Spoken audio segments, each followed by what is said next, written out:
शिव पुराण विदेश्वर संहिता 24वां अध्याय। भस्म धारण की महिमा। सूत जी ने कहा, हे ऋषियों, अब मैं तुम्हारे लिए समस्त वस्तुओं को पावन करने वाले भस्म का महात्म्य सुनाता हूँ।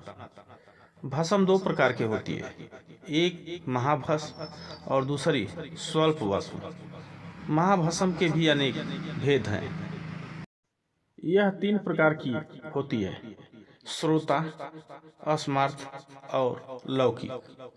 श्रोता या अस्मार्थ भस्म केवल ब्राह्मणों के ही उपयोग में आने योग्य है। लौकिक भस्म का उपयोग सभी मनुष्यजन कर सकते हैं।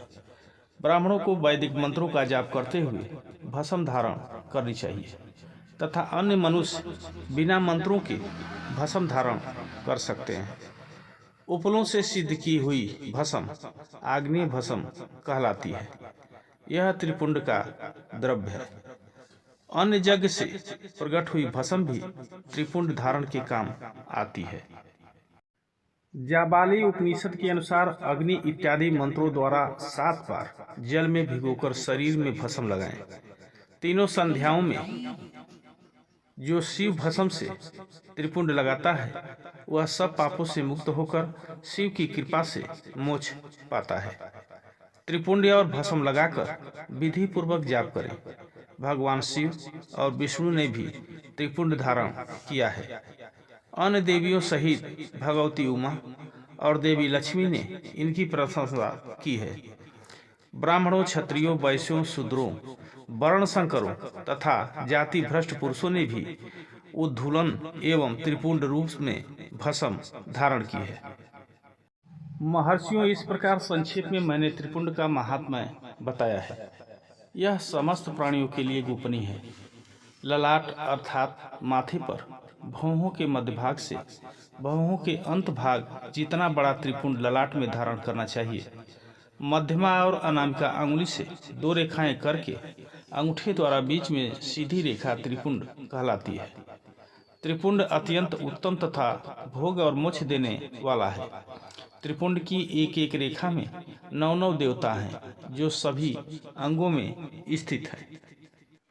प्रणव का प्रथम अक्षर अकार, गार्हपत, अग्नि, पृथ्वी, धर्म, रजोगुण, ऋग्वेद, क्रियाशक्ति, प्रातः सवन तथा महादेव ये त्रिपुंड की प्रथम रेखा के 9 देवता हैं।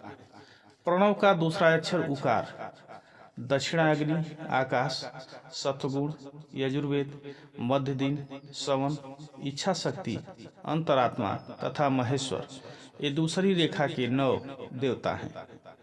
प्रणव का तीसरा अक्षर मकार, आवहनी, अग्नि, परमात्मा, तमोगुण, धूलोक, ज्ञान शक्ति, सामवेद, तृतीय सवन तथा शिव ये तीसरी रेखा के 9 देवता हैं।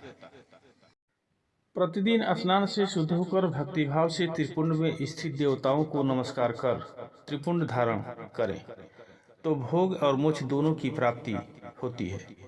भस्म को 32, 16, 8 अथवा 5 स्थानों में धारण करें।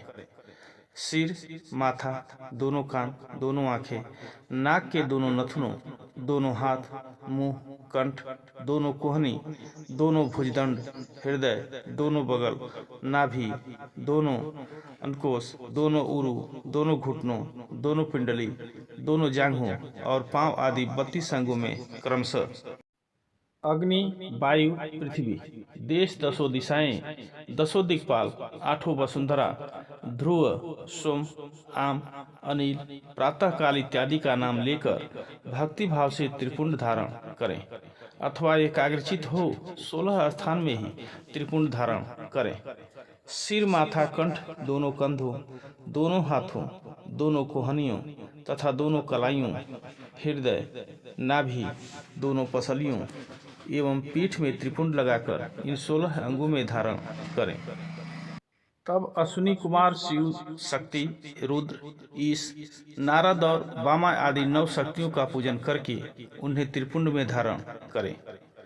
सिर, बालों, दोनों कान, मुंह, दोनों हाथ, हृदय, नाभि, उरु युगल, दोनों पिंडली एवं दोनों पांव इन 16 अंगों में क्रमशः शिव, चंद्रमा, रुद्र, ब्रह्मा, गणेश, लक्ष्मी, विष्णु, शिव, प्रजापति, नाग, दोनों नाग कन्या, ऋषि कन्या, समुद्र, तीर्थ इत्यादि के नाम स्मरण करके त्रिपुंड भस्म धारण करें। माथा, दोनों कान, दोनों कंधे, छाती, नाभि एवं गुहा अंग आदि 8 अंगों में सप्तऋषि ब्राह्मणों का नाम लेकर भस्म धारण करें। अथवा मस्तक, दोनों भुजाएं, हृदय और नाभि, इन 5 स्थानों को भस्म धारण करने के योग्य बताया गया है। देश तथा काल को ध्यान में रखकर भस्म को अभिमंत्रित करना चाहिए तथा भस्म को जल में मिलाना चाहिए। त्रिनेत्रधारी, सभी गुणों के आधार तथा सभी देवताओं के जनक और ब्रह्मा एवं रुद्र की उत्पत्ति करने वाले पर ब्रह्म परमात्मा शिव का ध्यान करते हुए ओम नमः शिवाय मंत्र को बोलते हुए माथे एवं अंगों पर त्रिपुंड धारण करें।